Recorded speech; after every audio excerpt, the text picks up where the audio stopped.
Alors, nous avons avec nous aujourd'hui Lina, mais nous avons aussi deux présentatrices en virtuel. Nous allons commencer par Pooja Gopal de l'Université de New Delhi en Inde.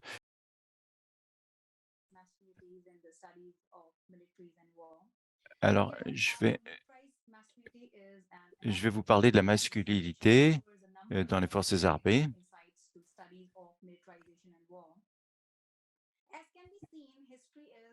Comme on sait, l'histoire est pleine d'exemples abondants de politiques de conscription masculine pendant la guerre ou pour démontrer la force des forces armées. La masculinité militarisée est construite, fiable et reproduite malgré les changements dans la composition de genre des armées.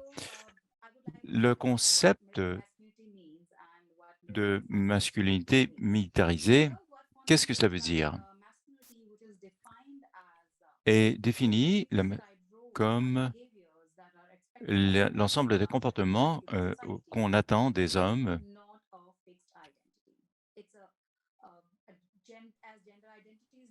comme les identités de genre ne tiennent pas compte des...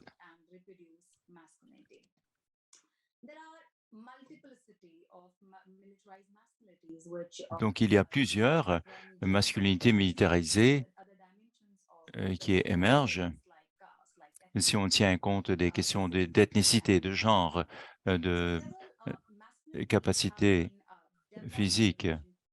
Donc, ces définitions sont... je vais parler, par exemple, des minorités raciales qui...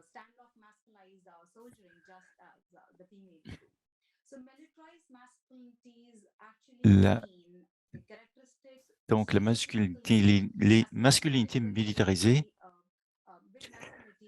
l'interprète regrette, le son est franchement mauvais. Normalement, il faudrait que la présentatrice utilise un casque avec un micro.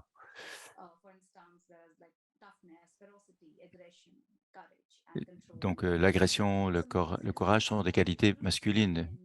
Et les citoyens masculins sont recrutés s'ils présentent ces qualités qui sont recherchées.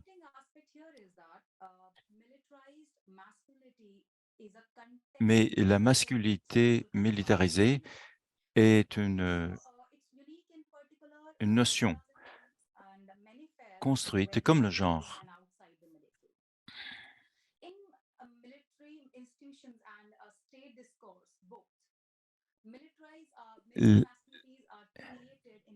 La masculinité militarisée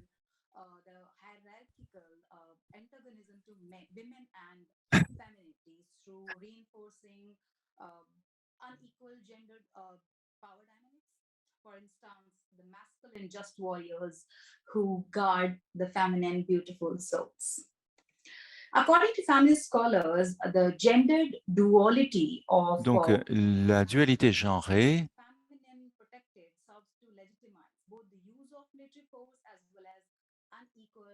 l'interprète regrette, le son est trop mauvais.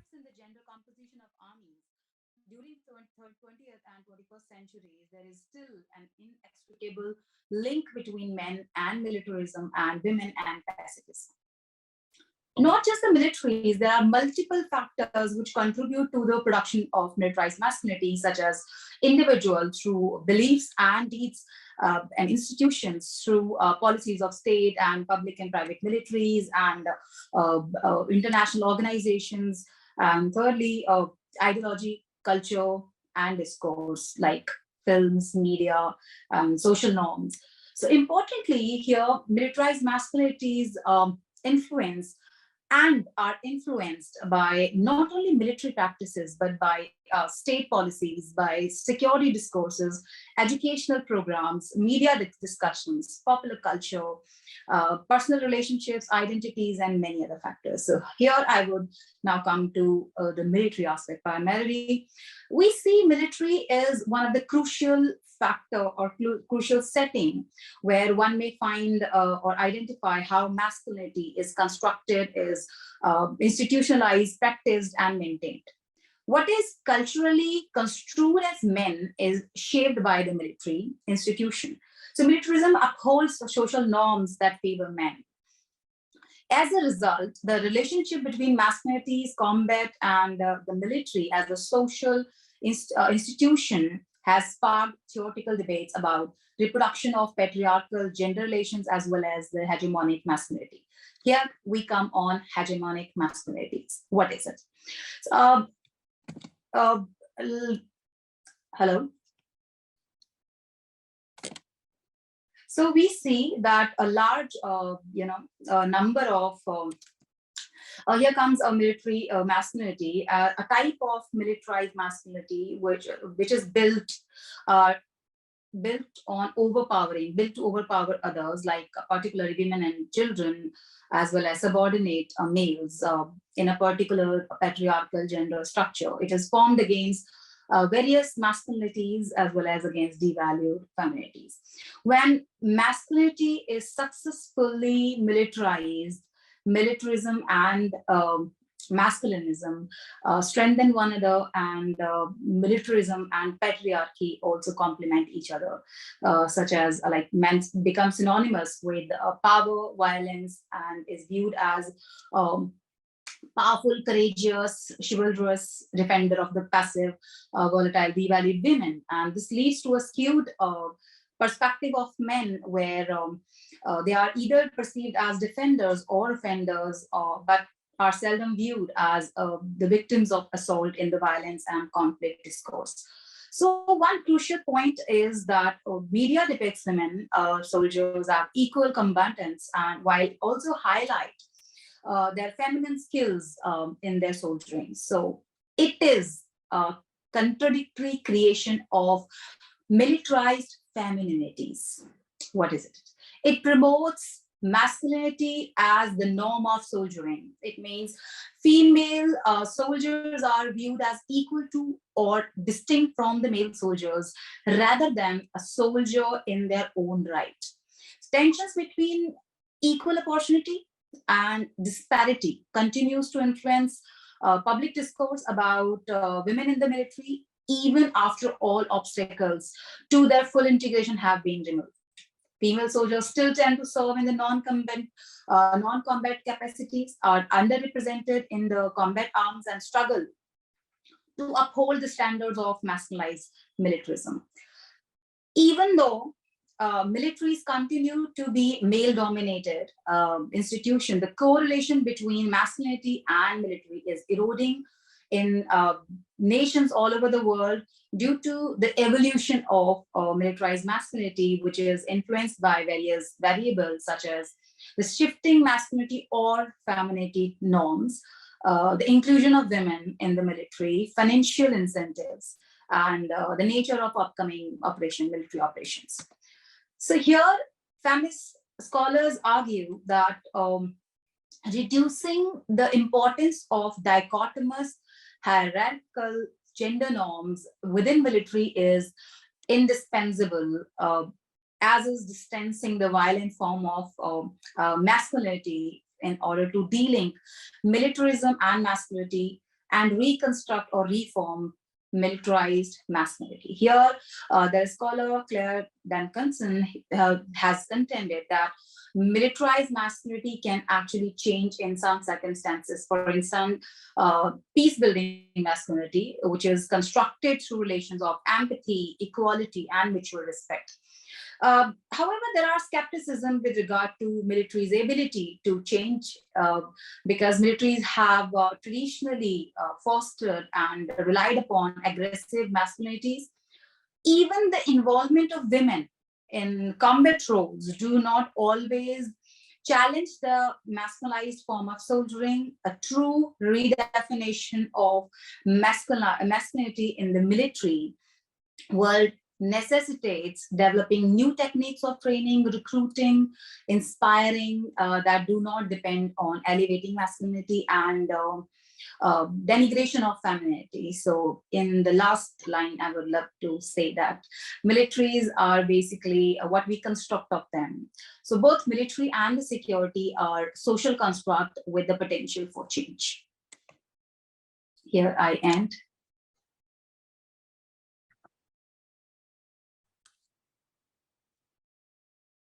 Thank you for this great Merci beaucoup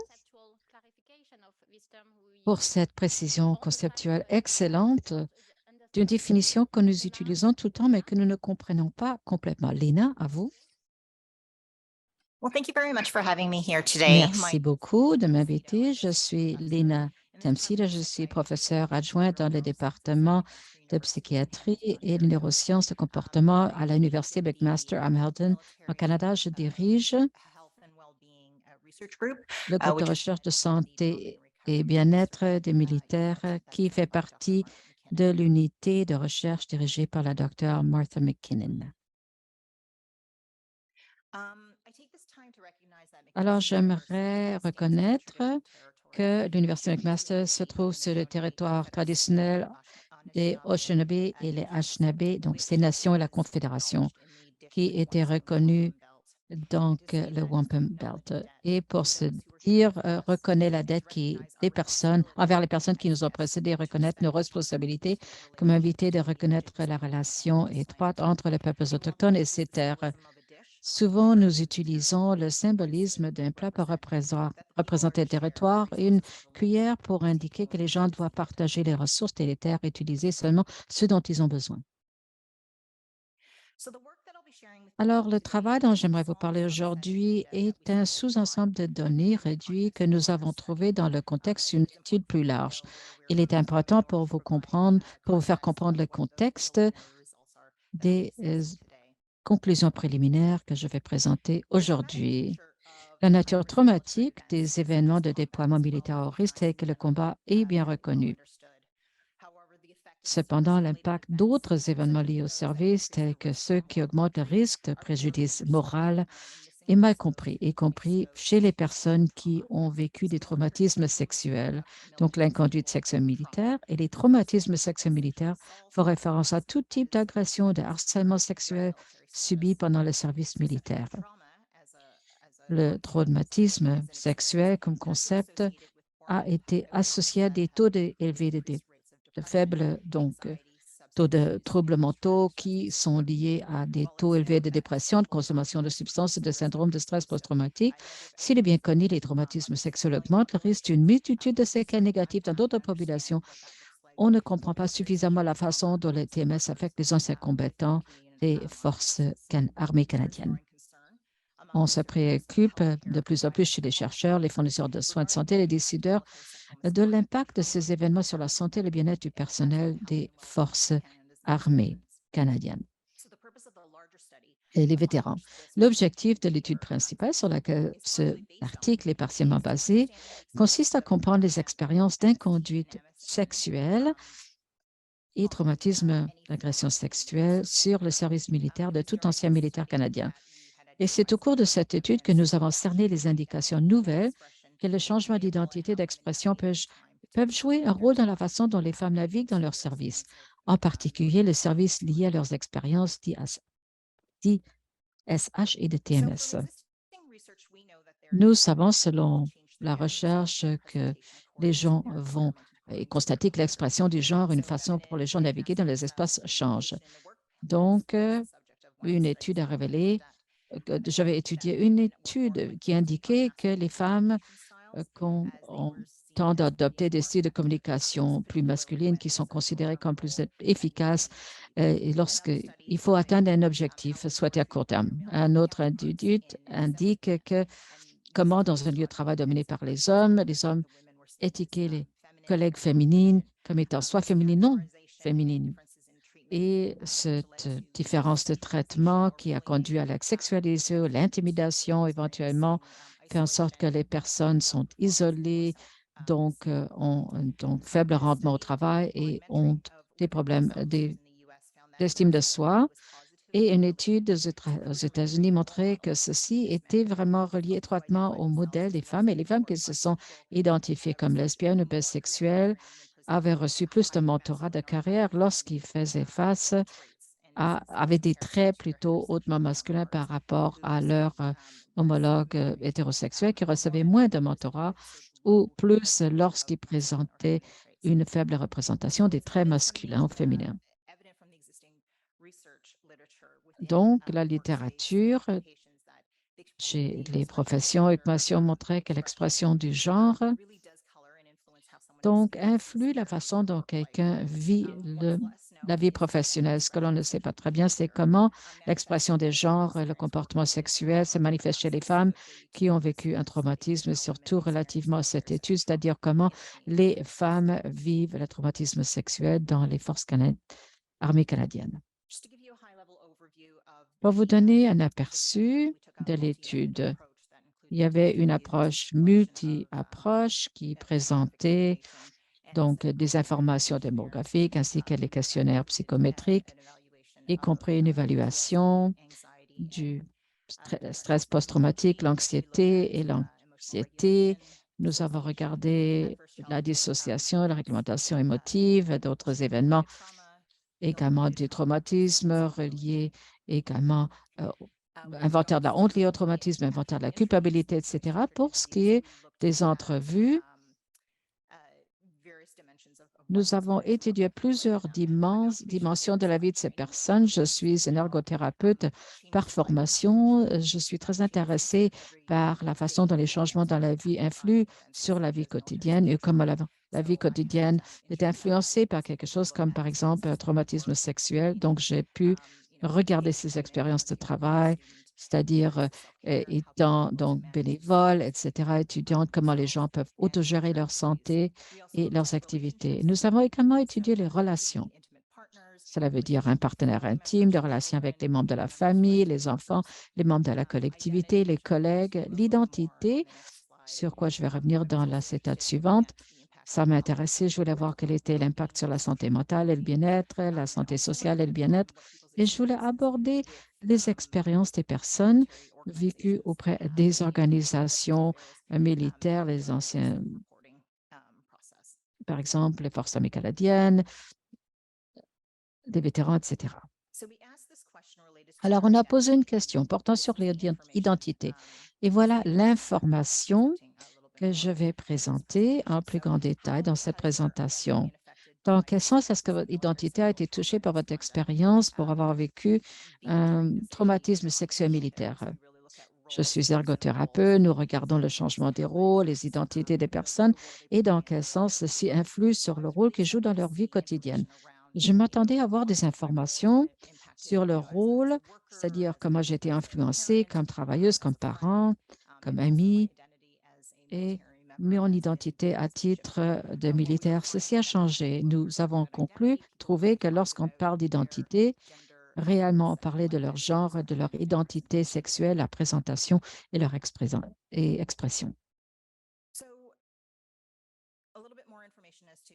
Un peu d'informations sur la population qui était inclue dans l'OTAN. On avait recruté pour toute personne qui avait vécu le traumatisme sexuel militaire et seulement des femmes se sont présentées. Ceci présente toutes sortes de défis relativement à la recherche sur le traumatisme sexuel militaire au Canada. Nous avons pu recruter des personnes, 19 au total.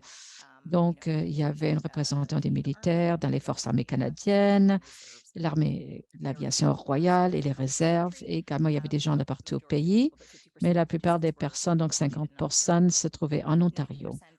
90 personnes se sont dit étant des femmes blanches, en majorité s'identifiaient comme des femmes hétérosexuelles. La moitié des personnes étaient mariées ou vivent avec un conjoint dans une relation monogame.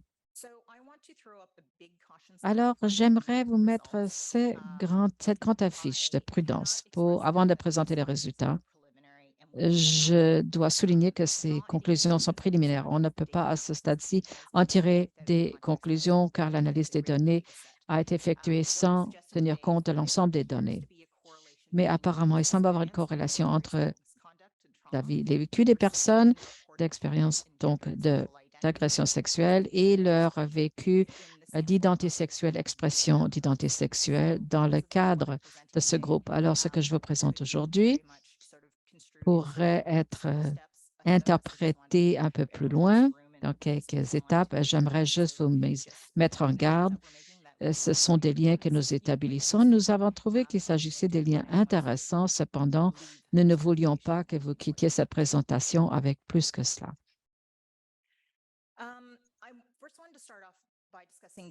Alors, j'aimerais tout d'abord parler de présentation, expression, identité sexuelle. On voulait comprendre pourquoi les gens changeaient leur expression de genre et ce qui se produisait chez les femmes qui avaient été touchées par une inconduite sexuelle militaire. Dans notre exemple, la plupart des femmes ont dit que le changement était des façons de composer avec ces traumatismes. C'est une façon pour elles de se cacher ou de se protéger par rapport à d'autres incidents futurs. Pour beaucoup d'entre elles, la décision consistait à être moins féminine et c'est pour réduire la cible qu'elles estimaient être sur leur dos.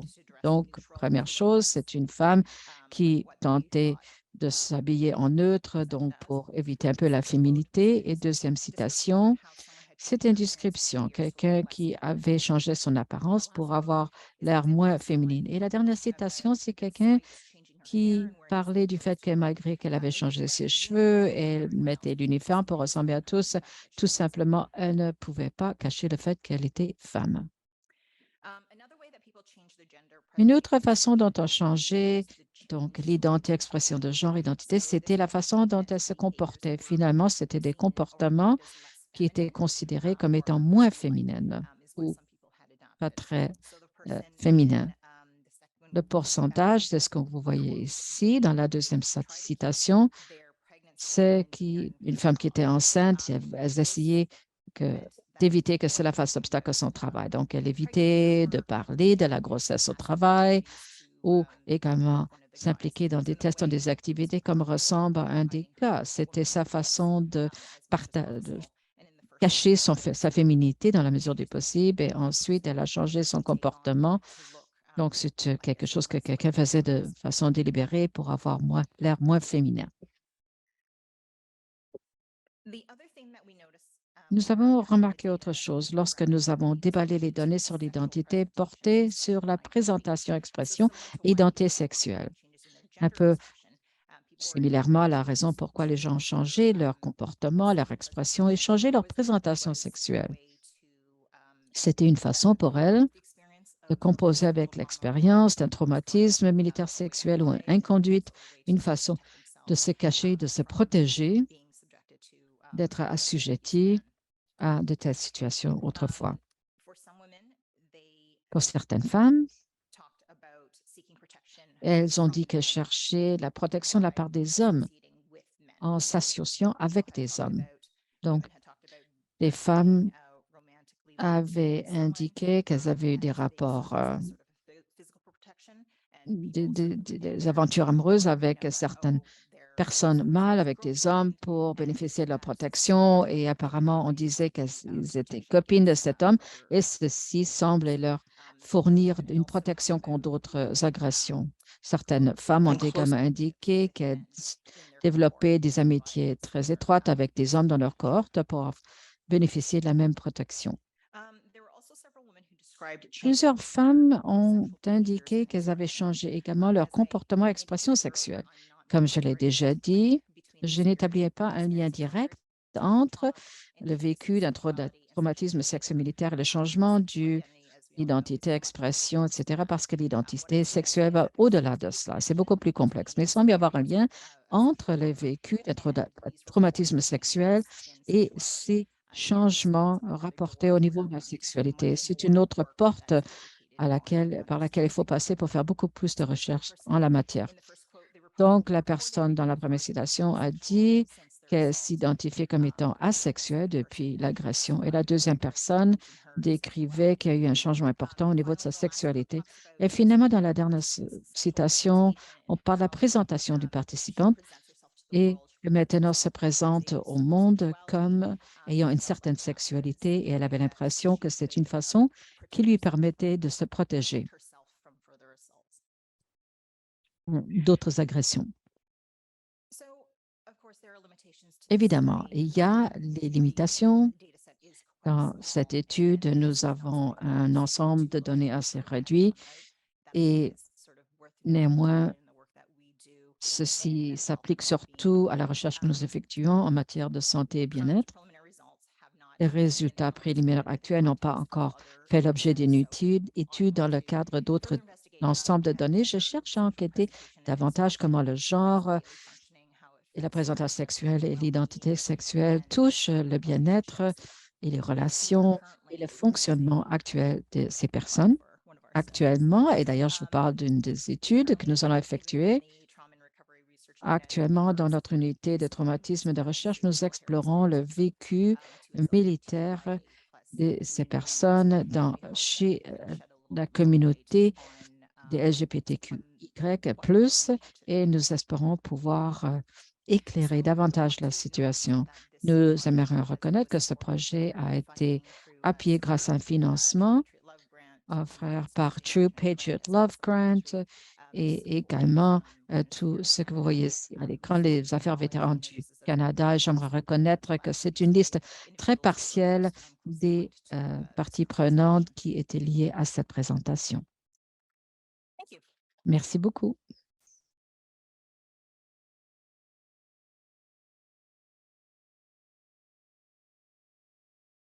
Hi, thank you. So our last presentation for this Merci. panel, Notre dernier Rachel orateur, Young and, c'est Rex Yu. Are they with us? bonjour tout le monde. Rex et moi, on est très heureux d'être ici avec vous aujourd'hui pour vous présenter quelque chose. En fait, c'est les tout premiers pas de ce projet. Nous serons heureux d'avoir toute suggestion de votre part pour le mener à terme.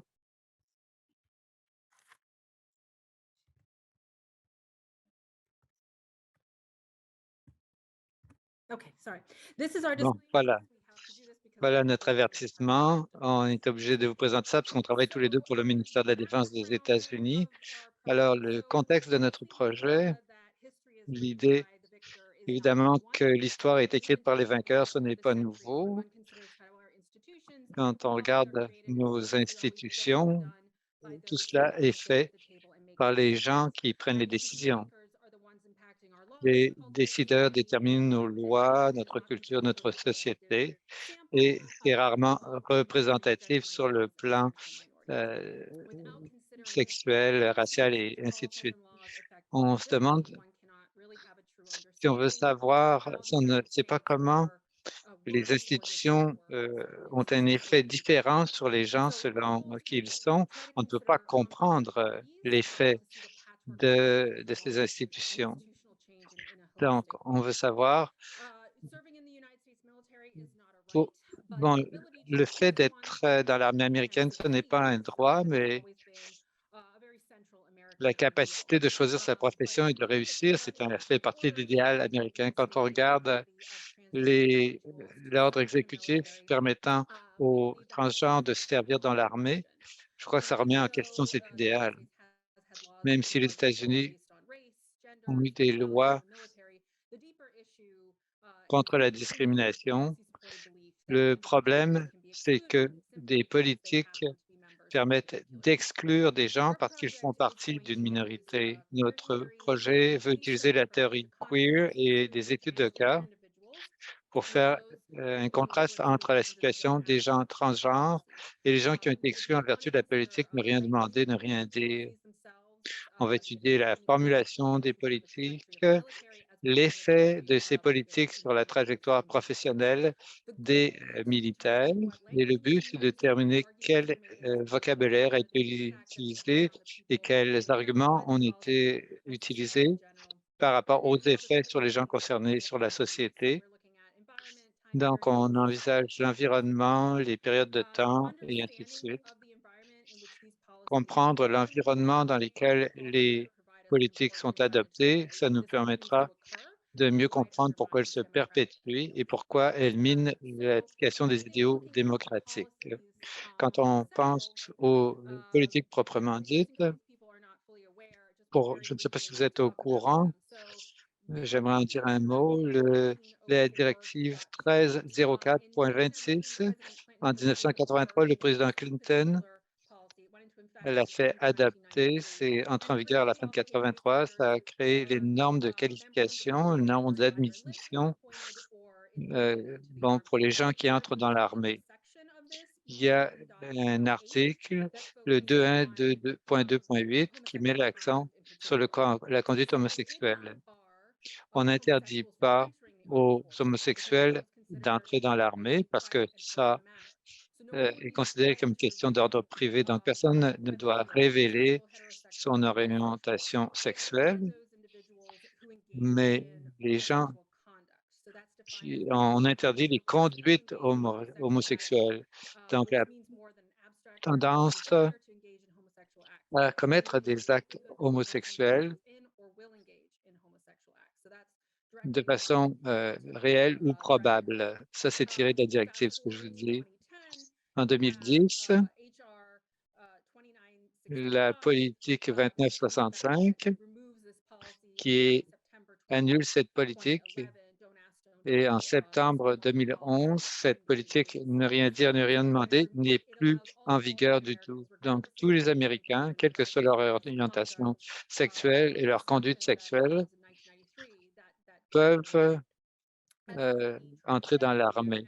Pour ce qui est de l'interdiction des transgenres et son annulation, avant qu'Obama ne quitte le pouvoir, il a permis au ministère de la Défense et au ministère de la Sécurité intérieure à admettre des gens transgenres et bon, les ministères concernés peuvent dédommager pour les chirurgies de changement de sexe. Le président Trump a annulé cette politique. Il a prétendu que on n'avait pas prouvé que ça ne nuirait pas à l'efficacité militaire ni ne menacerait pas les finances militaires. Donc, on est revenu au point où on en était avant que Obama n'arrive au pouvoir. Donc, on ne permettait pas aux gens transgenres de servir dans l'armée. On arrive en 2021 avec le président Biden qui, lui, dit que tous les militaires, tous les Américains qualifiés peuvent servir dans l'armée. Cette nouvelle directive stipule qu'on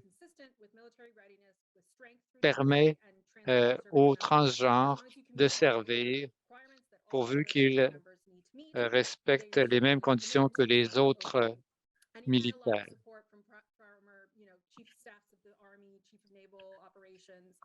Donc, tout le monde a appuyé cette directive, le chirurgien général et ainsi de suite, les deux partis en chambre. Et donc, les deux politiques discriminatoires ont été éliminées. Quand on regarde le cadre théorique, l'idée que les idées sont des constructions sociales, c'est au cœur de notre démarche. C'est également la base de la théorie queer. Quand on parle de la société, de la culture, des périodes de temps, tout cela définit la sexualité et le genre et définit ce qui est acceptable ou inacceptable pendant une période de temps donnée. La définition de ce qu'est un homme ou une femme ou un déviant, ça a beaucoup évolué au fil de l'histoire de toutes les sociétés. Et ce qu'on aimerait voir, c'est comment on a évolué à une situation où on est beaucoup plus prêt à reconnaître que ces définitions d'identité sont très fluides dans la société.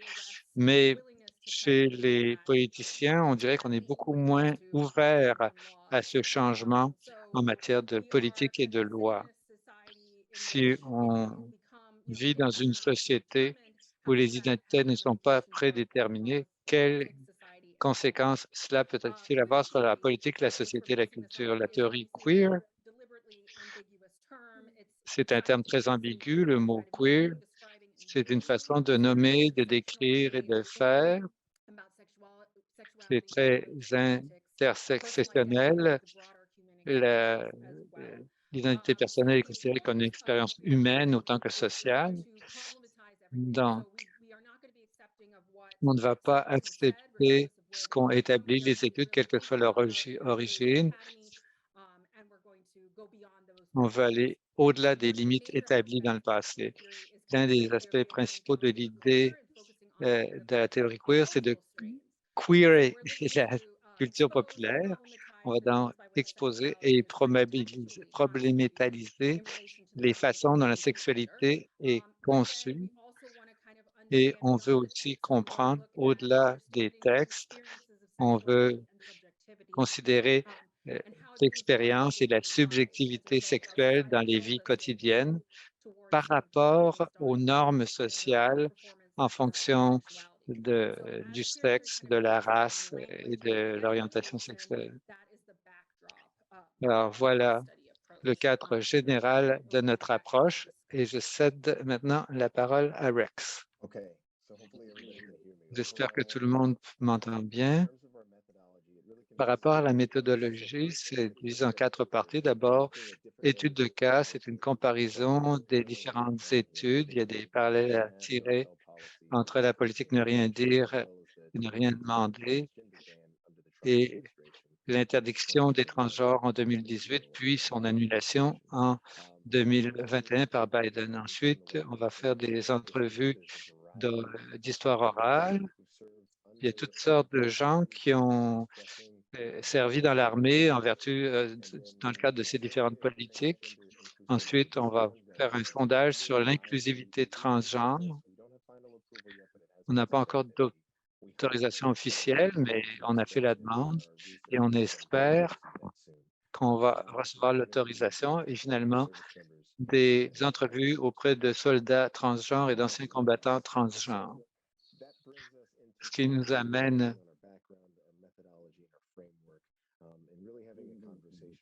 à un échange au sujet de qu'est-ce qu'une force armée prête au combat, efficace et cohérente, comment ça peut être défini.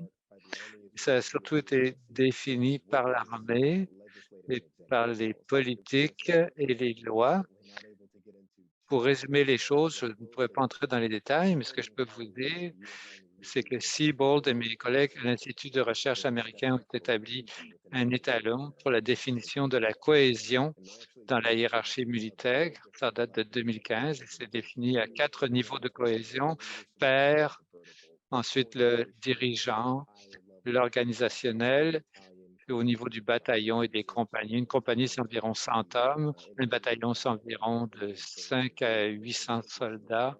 Et institutionnel, l'armée dans son ensemble. On a des interactions à ces différents niveaux et on a différents contrôles et différentes cohésions avec les pairs en fonction de relations qu'on a avec eux. Pour ce qui est de la préparation au combat, c'est défini par toutes sortes de systèmes et de rapports par le ministère et par la loi, mais je parle ici plutôt des évaluations de préparation stratégique, donc dotation, formation, installation, capacité, capacité. C'est comme ça que l'armée évalue ses forces et ses faiblesses pour déterminer sa préparation et pour déterminer les lacunes dans la capacité de l'organisation à respecter les instructions nationales dans la politique nationale de défense. Et ça évolue avec le temps, évidemment. Souvent à l'intérieur d'une même administration, d'un même gouvernement, mais la plupart du temps entre gouvernements. Par exemple, en ce moment, en 2022, la stratégie nationale de 22 met beaucoup d'accent sur le renforcement de la dissuasion face à la Chine. Alors qu'auparavant, la priorité, c'était plutôt le terrorisme. Pour ce qui est des dommages, des politiques sur, enfin, de l'effet des politiques sur le recrutement et le maintien en poste, bon, j'aimerais d'abord vous dire que quand on parle de cohésion,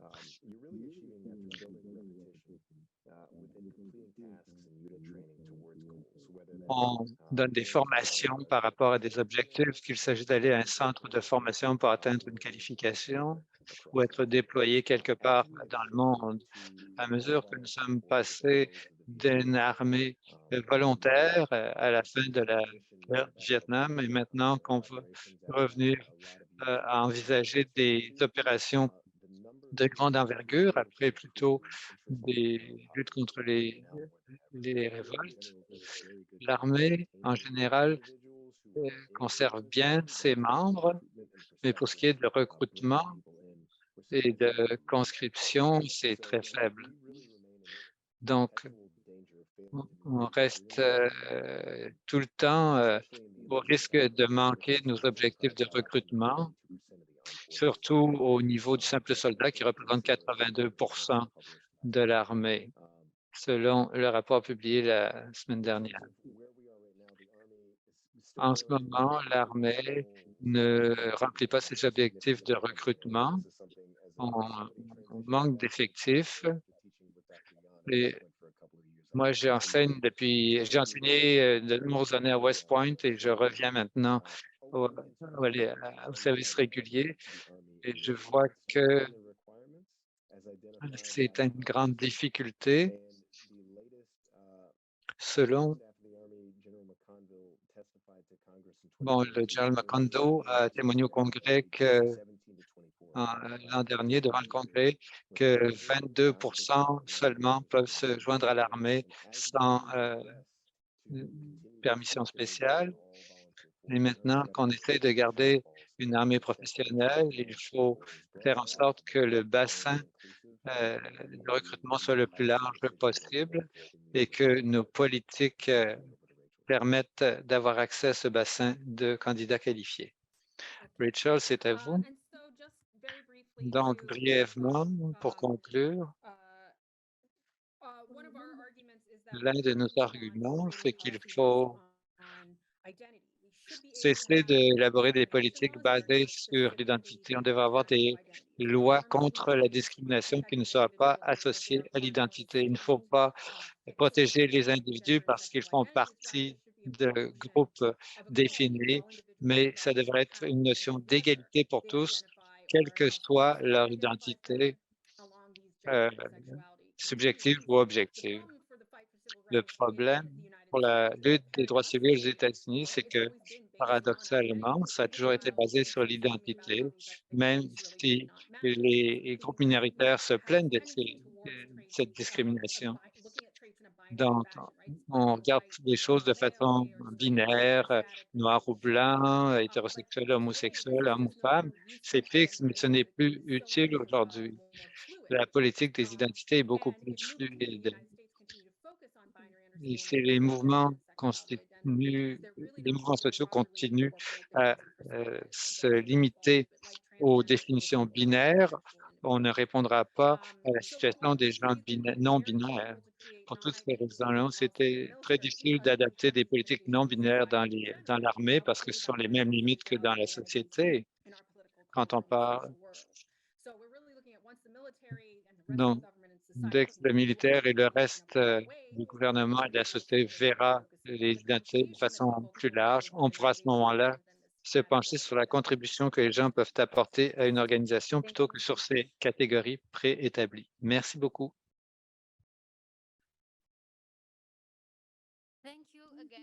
Merci encore une fois pour ces 3 exposés passionnants.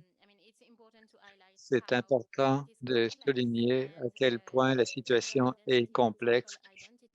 L'identité sexuelle, l'identité de genre, il faut plus d'études à ce sujet parce que le sujet est complexe pour tout le monde. Je ne crois pas que nous ayons des questions posées par les participants à distance, mais est-ce qu'on a des questions de la part des gens qui sont dans la salle? Oui.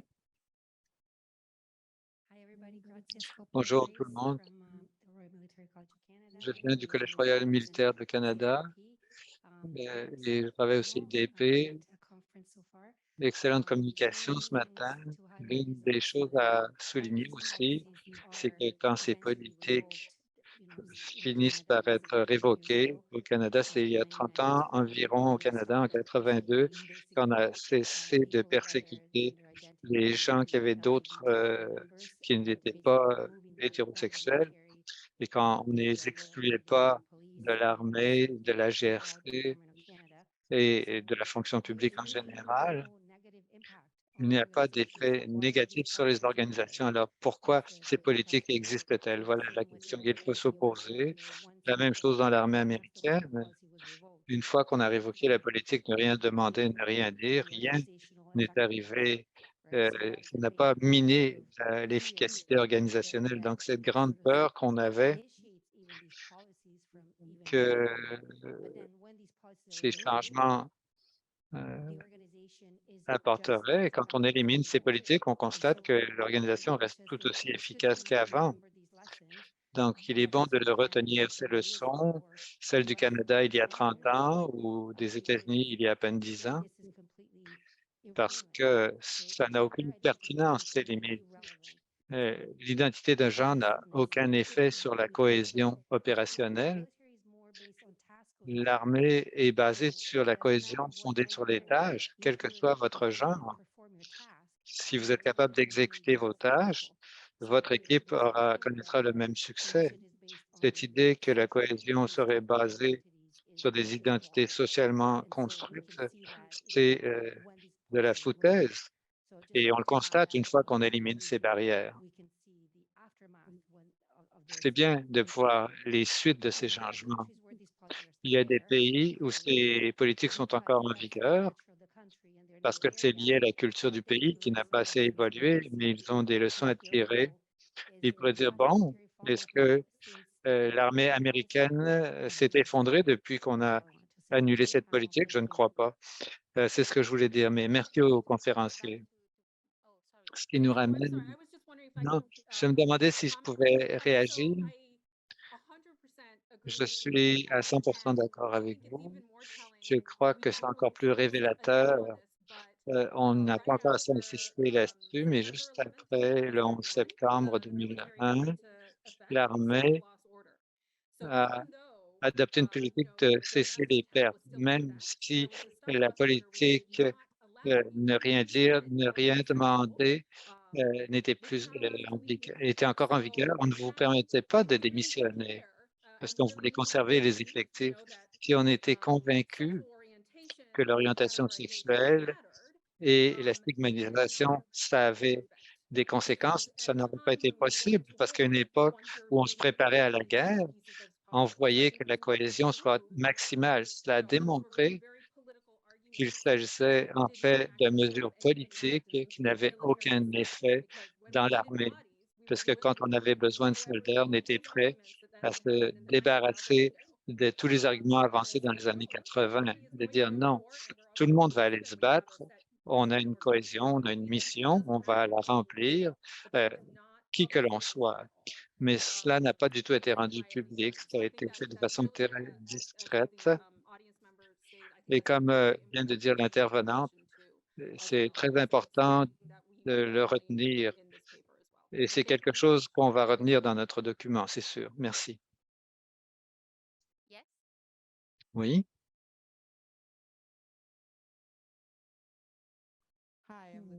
bonjour. Lieutenant-colonel Tokash, je représente le Collège militaire américain ici.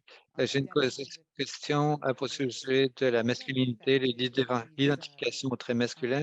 Quel a été l'effet sur les anciennes militaires et les anciennes policières dans leur transition vers la vie civile? Merci pour votre question. Vous m'entendez?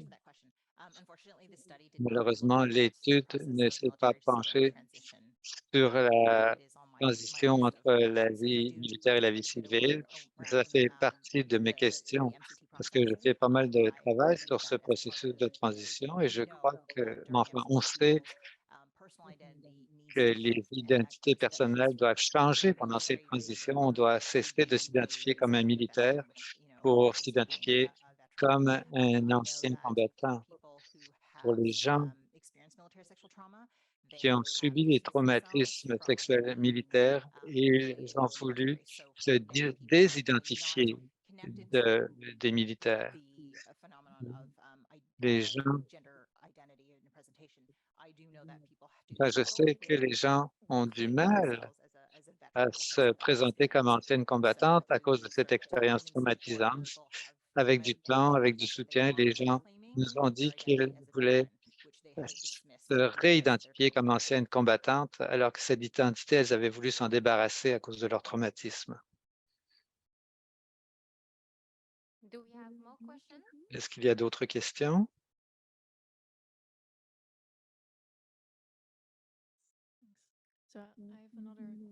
J'ai une autre question pour Lina. Vous avez parlé des changements apportés à l'expression de genre, à l'expression sexuelle après les agressions sexuelles. Ça m'a rappelé quelque chose. C'est les mécanismes d'adaptation utilisés par les femmes dans la culture masculine militaire. Je me demandais, bon, parce que vous avez parlé à ces femmes des stratégies qu'elles utilisaient avant les agressions. Vous comprenez ma question? Ou qu'est-ce que vous en pensez?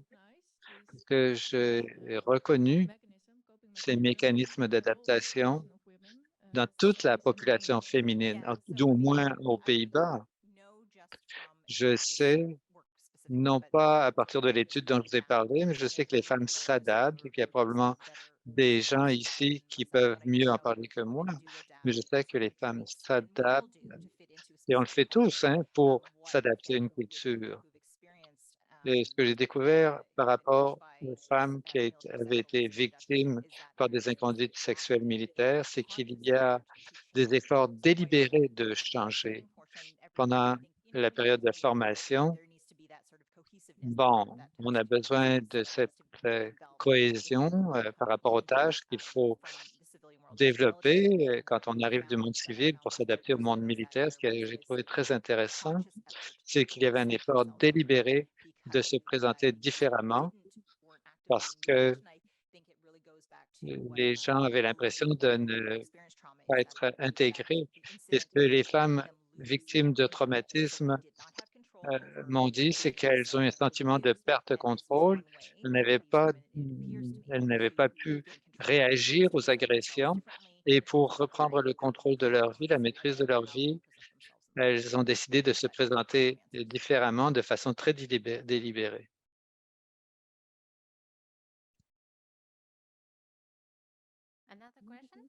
Une autre question?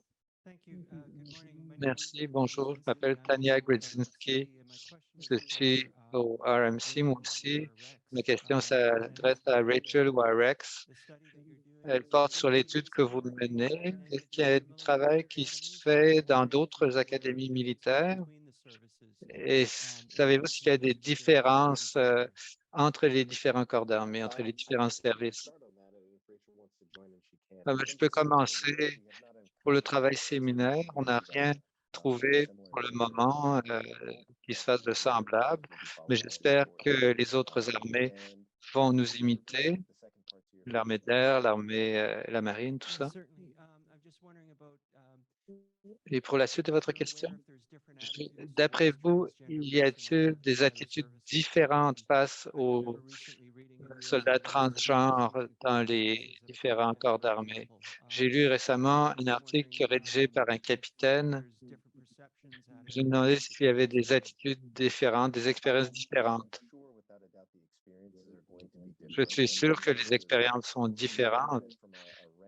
Pour regarder ça du point de vue du grade ou du service, on n'est pas entré dans les détails, mais c'est quelque chose qu'il faudra ajouter à notre étude parce que ça mérite notre attention, étant donné qu'il y a différents niveaux de cohésion dont on a parlé tout à l'heure.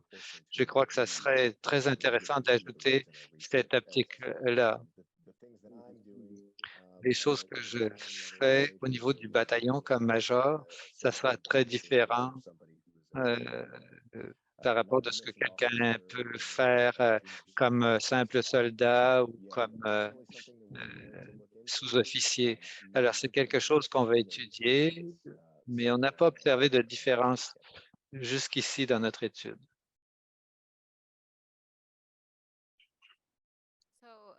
Je crois que nous atteignons presque la fin de la séance. C'est presque l'heure d'aller manger. Alors, merci encore à tous les conférenciers pour leurs magnifiques exposés.